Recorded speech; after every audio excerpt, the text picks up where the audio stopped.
মুসলিম ভাইদের সালাম জানাচ্ছি, হিন্দু ভাইদের আদাব জানাচ্ছি। আপনারা সবাই ভালো আছেন তো? জি। সুদীর্ঘ ৩০ বছর কাল এই গাবখান ব্রিজের পাদদেশে, যখন এখানে ব্রিজ ছিল না, যখন এখানে ছিল লঞ্চ পারাপার, খেয়া পারাপার, ভেলা পারাপার, টলার পারাপার, বিভিন্ন পারাপারে এপার থেকে ওপার আপনারা যাইতেন, তখন থেকেই আমি আপনাদের মাঝে ৩টা ওষুধ বিক্রি করেছি। আজ সময়ের পরিবর্তনে 2024 সাল এসেছে, এখানে ওষুধের সংখ্যা বেড়েছে। 3টি ওষুধের জায়গায় এখন আমি 5টি ওষুধ বিক্রি করতেছি। কয়টি ওষুধ বিক্রি করতেছি? 5টি ওষুধ বিক্রি করতেছি।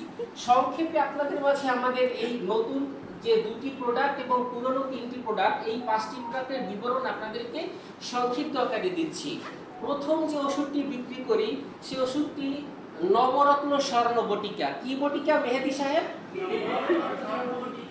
আচ্ছা, তোকমার দানা, তাল মাখানা, ইসবগুলের ভুসি, অর্জুনের ছাল, শিমুলের মূল, রোদ্দুরের আগা, বাতাসের গুড়ি, হুগনা বেড়ের জল, আফুলা গাছের সুবারি, আবাল গরুর দুধ, রাওয়া মুরহার ডিম।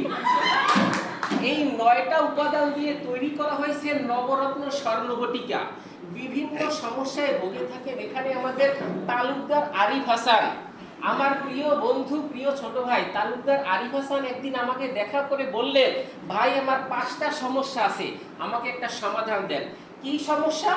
আমার গ্যাস্ট্রিকের বুক জ্বালা পোড়া করে, বুকের মধ্যে সিন করে, গিরায় গিরায় কামড়ায়, শিরায় শিরায় কামড়ায়, জয়েন্টে জয়েন্টে কামড়ায়, বইতে গেলে বাবারে, উঠতে গেলে মারে, আর শুইতে গেলে বউরে। আমার এই 5টি সমস্যা আপনি আমাকে সমাধান দেন, তার জন্য আমি বিভিন্ন সেই কামরূপ কামাখ্যা পর্যন্ত গেছি। আপনারা জানেন সেখানে গিয়ে বিভিন্ন গাছরা এই 9টা উপাদান সংগ্রহ করতে গিয়ে ভাই আমার মাথা চুল এখন অবশিষ্ট নাই। অতীতে আমার চুল ছিল ওমর সানির মতো, মৌসুমীর হাজবেন্ড ওমর সানিকে চেনেন আপনারা? তার মতো বড় বড় চুল। আমার বন্ধু রাসেল আলামিন যখন বিটিভিতে তার সিনেমা করতো তখন বলতো ওমর সানি নাকি বড়দের হেডমাস্টার। এটা সে ঈর্ষা করে বলতো তার এত সুন্দর চুল ছিল, আমারও সেরকম চুল ছিল। চুল আমি হারিয়েছি কার জন্য? এই তালুকদার আরিফ হাসান ভাইয়ের জন্য। তার জন্য আমি কার্যকরী ওষুধটা বানিয়েছি নবরত্ন স্বর্ণ বটিকা। আপনাদের মনে প্রশ্ন জাগতে পারে, ভাই আর কি কি ওষুধ আপনার কাছে আছে? দ্বিতীয় যে ওষুধটি আপনাদের জন্য আমি বলবো, আমাদের এখানে হাফসা আক্তার ইভা ম্যাডাম আছে, তাকে আপনারা চেনেন। তার একজন বয়োজ্যেষ্ঠ ননদ আছে, তিনি অনেক বয়স্ক মানুষ। উনি কয়েকটা জিনিস খান, সকালবেলা খান, বিকেলবেলা খান, সন্ধ্যাবেলা খান। কি খান? রতন, শোভা, মণিপুরি, হাকিমপুরি, জাফরানি, বাবা, নুরানি, কস্তুরি, ভিজাপাতি, এরকম বিভিন্ন আর কত শত শত জর্দা দিয়ে উনি পান খান। একটা দুইটা জর্দায় তার হয় না। এরকম পান খাইতে খাইতে দাঁতের অবস্থা প্রচন্ড খারাপ হয়ে গেছে। ওই মহিলা কি করতো, আমাদের ননদ, বেশি ভাঙ্গাই বলতে পারি না, আমাদের যেহেতু বোনের ননদ, আমাদেরও বেআইন। সেই বেআইন সাহেবা কি করতেন, সকালবেলা তার তো মাটির কাঁচা ঘর, সেখানে চুলার উপরে কুকুর শুয়ে থাকতো। উনি সকালবেলা কি করতেন, সেই কুকুরকে যাই বলতেন গেট আউট, কুত্তে তো বুঝতে না, কান লড়াইতে থাকতো। তখন আমাদের সে বেআইন হাফসা আক্তার ইভা ম্যাডামের সেই ননদ, তিনি বাম হাতে বুড় আঙ্গুল দিয়ে সাইডে ডলা দিয়ে দাঁতের ডলা দিত। বলেন দীপা, পরিষ্কার হইতো? সেই দাঁত কি কোনোভাবে পরিষ্কার হওয়া সম্ভব? সম্ভব না। সেই তাদের জন্য আমি এই কার্যকরী আমার দ্বিতীয় ওষুধটি বেরিয়েছি দাঁতের মাজর। এটা লাগে না এক পাগলের, আর এক লাগে না ছাগলের। আর সব সুস্থ স্বাভাবিক মানুষের এই ওষুধটা প্রয়োজন। ভাই আমি এত কথা বলতেছি, আপনারা মনে করতেন চাপা। চাপা না ভাই, আপনাদের কাছে 2টা কথা বলবি, আমাকে বিশ্বাস করা লাগবে না, আপনারা বিশ্বাস করবেন গাছকে। কাকে বিশ্বাস করবেন? গাছকে। একটা কথা মনে রাখবেন, মিথিলা প্রতারণা করতে পারে তাহসানের সাথে, শাকিব খান প্রতারণা করতে পারে অপবিশ্বাসের সাথে, কিন্তু গাছ কখনো আপনার সাথে প্রতারণা করবে না। করবে? করবে না। তৃতীয় একটা ওষুধ আমি আপনাদের সামনে গত সপ্তাহে ইন্ট্রোডিউস করেছিলাম, সেই ওষুধটা নিয়ে আমি কিছুটা হতাশ।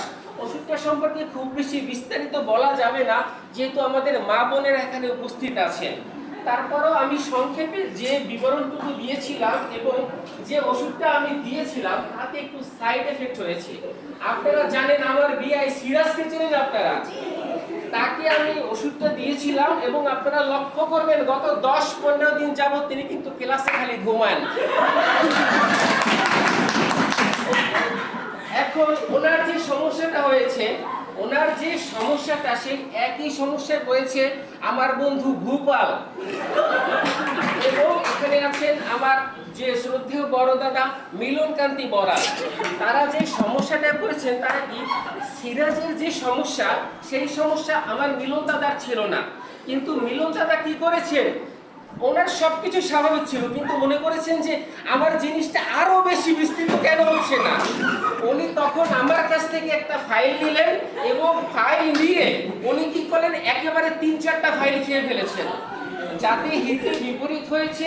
এবং তখন আমি মিলনকান্তি বড়াল দাদাকে আমার সিরাজ বেআই তার উদাহরণ দিয়েছি যে একটা মানুষ কিভাবে, আপনাকে আমি যে ওষুধটা আপনাদের মাঝে বিক্রি করেছি, কথা কয়েন ম্যাডাম, যে ওষুধটা বিক্রি করেছি আপনার কাছে দিয়েছি মেঘা ম্যাডাম, সব সময় খেয়াল করবেন ওষুধের গায়ে কিন্তু লেখা আছে, নিয়মাবলী রাখা আছে, আপনাকে সেটা পড়তে হবে। আপনি মিলন দাদার মতো রাত্রিবেলা রাত 10টার সময় 4-5টা ট্যাবলেট খাই ফেলেছেন, হবে? বলেন, কোনোভাবে হবে না। একটা বেশি কথা বাড়াবো না, আমাদের সামনে আরো গুরুত্বপূর্ণ বক্তারা আছেন, তারা পেশ করবেন। শুধু একটা বলি, হাজার টাকা বিজ্ঞাপন দেওয়ার সামর্থ্য আমাদের নাই। গিয়েছিলাম বাংলাদেশ টেলিভিশনে আমার এই ওষুধের প্রচারণা চালাতে, আপনারা বিশ্বাস করবেন না, 20 সেকেন্ডের একটা বিজ্ঞাপন প্রচার করব, তারা 5,000 টাকা বলেছে। শুধু একবার প্রচার করব 5,000 টাকা। আবার সেটা যদি বাংলাদেশ ক্রিকেট খেলার সময় যদি সেটা অনুষ্ঠিত হয় তখন সেটা হয়ে যায় 10,000 টাকা। আবার ইন্ডিয়া পাকিস্তান ক্রিকেট ম্যাচের মধ্যবর্তী সময়ে যদি আমার এই ওষুধের আমরা প্রচারণা বিজ্ঞাপন চালাই সেটা হয়ে যায় 25,000 টাকা। আবার কোপা আমেরিকা অথবা বিশ্বকাপ ফুটবল খেলার সময় যদি আমার এই ওষুধের বিজ্ঞাপন দেই তখন সেটা হয়ে যায় 50,000 প্লাস। আমার মতো একজন ক্ষুদ্র মানুষ, এই ঝালকাঠির কাঠালিয়া রাজাপুর নলসিটির সন্তান আমি, সেই মানুষের পক্ষে কি সম্ভব এত হাজার লাখ টাকা দিয়ে বিজ্ঞাপন দেওয়া? আপনারা এখন আমি আমাদের কোম্পানির প্রচারের স্বার্থে প্রত্যেকটা ওষুধ আপনাদের 50% ডিসকাউন্ট দিচ্ছি। যে 3টে ওষুধ বিক্রি করতেছি প্রত্যেকটা ওষুধের নাম দিচ্ছি মাত্র 20 টাকা 20 টাকা 20 টাকা। একটা কথা মনে রাখবেন, আমাদের এখানে সদ্য সাবেক হওয়া এমপি মহোদয় জনাব আলহাজ আমির হোসেন আম্মু, তার যে ঘরের কাজের বুয়া, সেই কাজের বুয়া কিন্তু নিয়মিত আমার ওষুধের কাস্টমার ছিলেন। আপনারা চিনবেন কাঠালিয়ার বর্তমান যে উপজেলা চেয়ারম্যান, আপনারা অনেকেই এখানে চেনেন তাকে, তার ঘরের যে কাজের বুয়া, তার যে পরকীয়া করে যে ড্রাইভারের সাথে, সেই ড্রাইভার কিন্তু আমার ওষুধের নিয়মিত কাস্টমার। আপনাদের শুধু একটা কথাই বলা শেষ করব, ফেরদৌস ফার্মেসিতে এবং আরো ঝালকাঠি সদরে বিভিন্ন গুরুত্বপূর্ণ ফার্মেসিতেও আপনারা ওষুধটা পাবেন, কিন্তু সেখানে আমাদের প্রত্যেকটা প্রোডাক্টের দাম নেবে 50 টাকা 50 টাকা 50 টাকা।